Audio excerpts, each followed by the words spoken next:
Hey guys, welcome to Entertainment Talk Nation. This is Rob. This is E.T.N, the ride-along version. And this video, we're going to talk a little bit about Shin Gojira.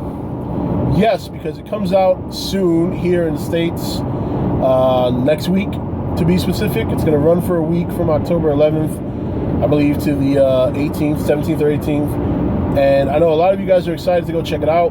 I know a lot of you guys did check out my review about a month ago when I was fortunate enough to get a hookup that many of you know about, that I explained about in the review.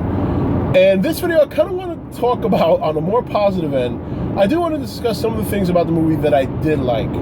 You know I mentioned some of them in my review, but it seems a lot of people took more of the negative stuff out of that than the positives that I did mention. Nobody seemed to remember those, so I wanted to focus on that because there are some things about the movie that I enjoyed quite a bit. So I'm just going to get right into it. First thing is, I enjoyed the serious tone. I like that. I've always wanted a more serious Godzilla movie. I was happy that I got that a little bit, or not a little bit, I got that in G14. That's one of the things that I was pleased about. And it is one of the things that made me happy about this movie as well, is that there was nothing about it that was really cheesy outside of, you know, the first two forms of Godzilla when he popped up. As you guys know, I mentioned that, and I wasn't too crazy about that. I think some of you guys may agree when you see it, some of you may not. The other thing is, of course, his final look. I am sold on the design. I do like it. I like the fact that it's creepy looking. It doesn't scare me.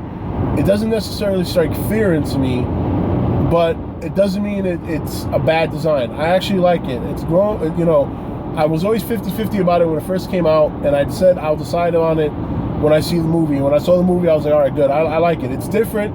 It's very bold, but it's definitely not bad. I like it, and I think they can move forward with this design. The other thing I really love about the movie is all the Godzilla scenes. That's pretty much the highlight of the movie. His scenes are incredible.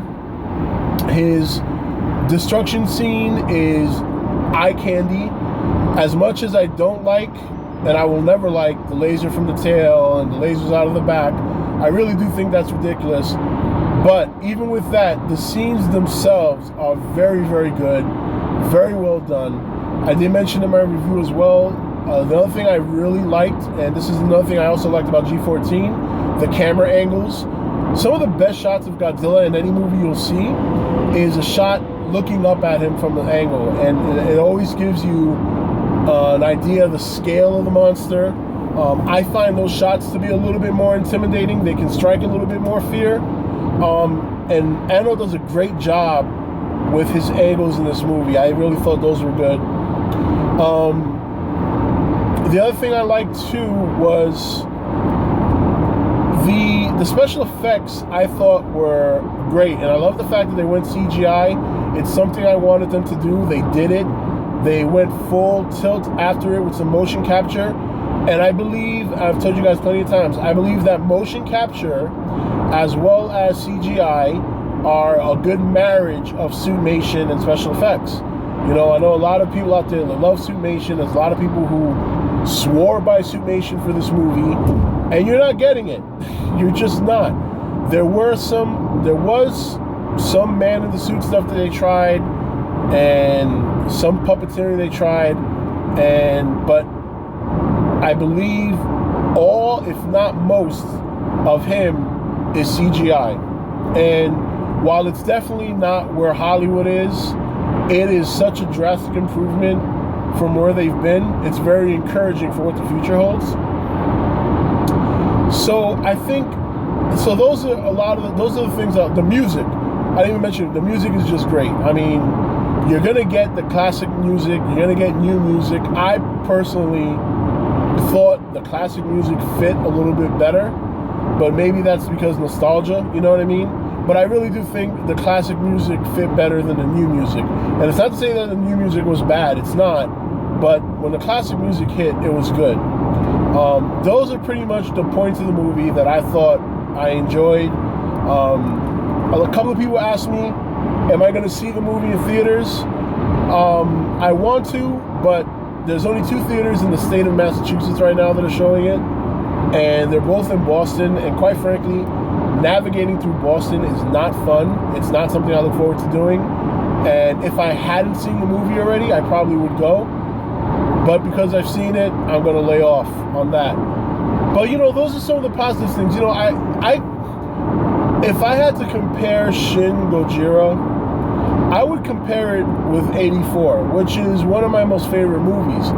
But where it fails for me is that both those movies have political views. You know, it has very heavy on politics. The difference is that in 84, they didn't harbor on it too much, you know? Where in this movie, it just goes way, way too far. It just takes you out of the element. And like I said in my review, as much as I killed the movie, I still think it's a top 10, top 15 Godzilla movie. I don't put it up there with 84 or 54. And again, I gave my opinion on the elements I like about G14 better than this movie. So, but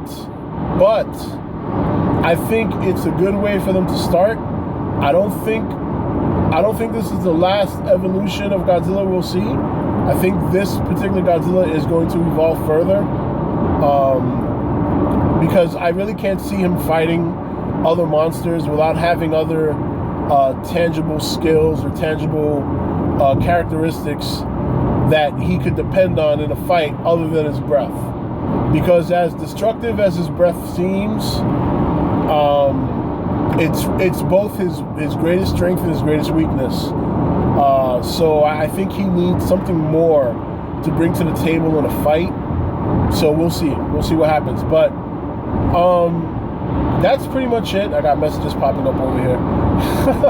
But that's pretty much it. Those are the things I liked about the movie. Straight and simple, you know. But yeah, overall, my feelings for the movie haven't changed. My review stands as where it is. I just want to make sure that the positive things I did take out of the movie, that people hear it.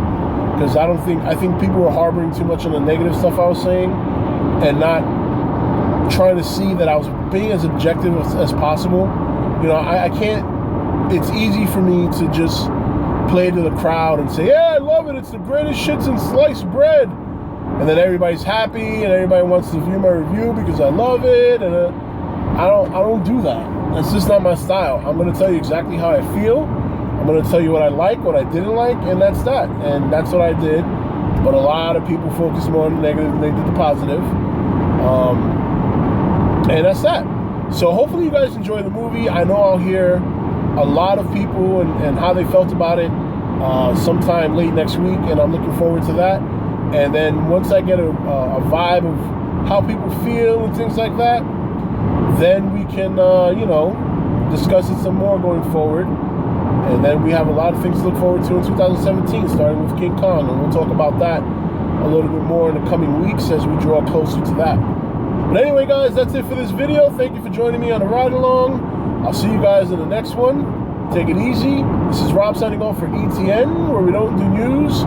We just talk entertainment in the car on the way home from work. Take it easy. I miss.